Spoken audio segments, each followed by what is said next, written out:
Hi everyone welcome to let's unique. चलते आज किसी यूनिक करवा यहाँ more first long video and मुझे आपको शेयर करी गोटे सुंदर हैंडक्राफ्ट मो भौणीर जन्मदिन मुझे बनई जोटा कि मुझे सहित शेयर करने को इच्छा कली।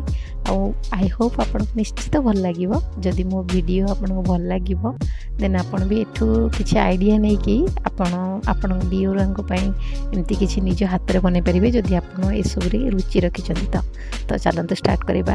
देखु यहाँ गोटे एम्ब्रोडरी रिंग नहीं लेस ये सब जो मिले लटकन ये सब जो मिले सीटी आराम से आपको बहुत ही कम प्राइस मिल जापर मुझे जो फैब्रिक देखुं आप जस्ट आलमंड कलर सेटा मुझे गोटे शॉप रू नहीं जस्ट बहुत कम प्राइस नहीं मु हाफ मीटर ही आनी कारण मत ये छोट रिंग थिला सो हाफ मीटर मत हो जाता से कलर ही नेली एक्चुअली बेसी ऑप्शन किसी नाला सेठी।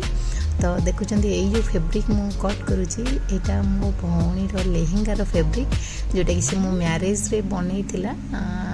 सो यहाँ रियली बहुत ही सुंदर थिला।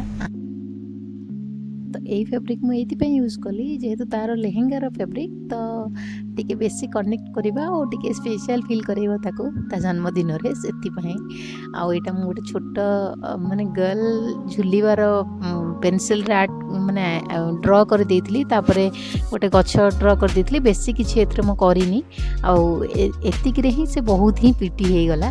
देखंतु गोटे छोट नॉर्मल गछर आर्ट करिछि सेथिरे मु छोट छोट फ्लावर जोटा कि आपण देखिथिबे एई टाइप आर्ट आपन को मिली जिवो बहुत ऑनलाइन रे। तो मु सेठु ही आइडिया नैथिली एटा करबा पई किंतु एटा मोर फर्स्ट ट्राई थिला। ए टाइप रो आर्ट मु केबे फास्ट करिनी आ फास्ट रू ही रियली एटा बहुत सुंदर हे गला मते भी बहुत भल लागिला जे मु एते सुंदर बने दीची फाइनल लुक पर एटा एबे जाई कंप्लीट हेनी आपर आहुरी भी अच्छी बाकी एटा व्हाइट फ्लावर केवल लागी गछरे एबे मु आपर पिंक जस्ट बेबी पिंक रो फ्लावर भी ऐड करी देन तापर तार लिप भी करी मु खाली ड्रेस ये सब बन देती आग।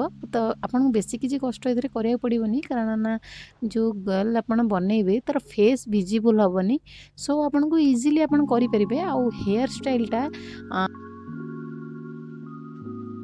हेयर स्टाइल रो डिटेल्स जदि आप देखा चाहते कि वीडियो रो डिटेल्स देखा चाहते ये टाइप रो तो मत कमेंट सेक्शन में जनइले मु निश्चित आपण गोटे नुआ बनईकी तार डिटेल्स वीडियो आपण सहित शेयर करी। तो यहाँ मु वीडियो प्रपोज एक्चुअली बनई नी तो जी छोट मोट वीडियो थिला से ही मुझे एडिट करके यहाँ मुझे लुचिकी बनई कारण ना मत सरप्राइज दबार थिला बहुत कम टाइम रे भी बनई तो सी भी एक्सपेक्ट कर मुझे टाइप किसी बनई।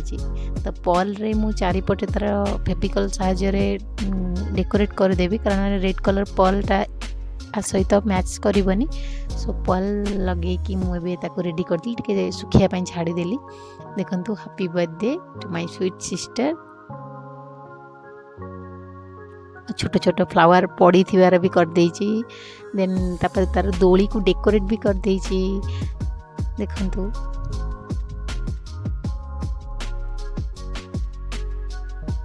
आई होप आपको निश्चित भल लगुव यहाँ ताको भी बहुत ही भल लगे। देखो तार हेयर रे मु छोट छोट फ्लावर लगे जोटा कि रियली सो मच पिटी हो जाए हेयर करवा बहुत सहज। मुझे डिटेल्स वीडियो रे आपको पर शेयर करी निश्चित।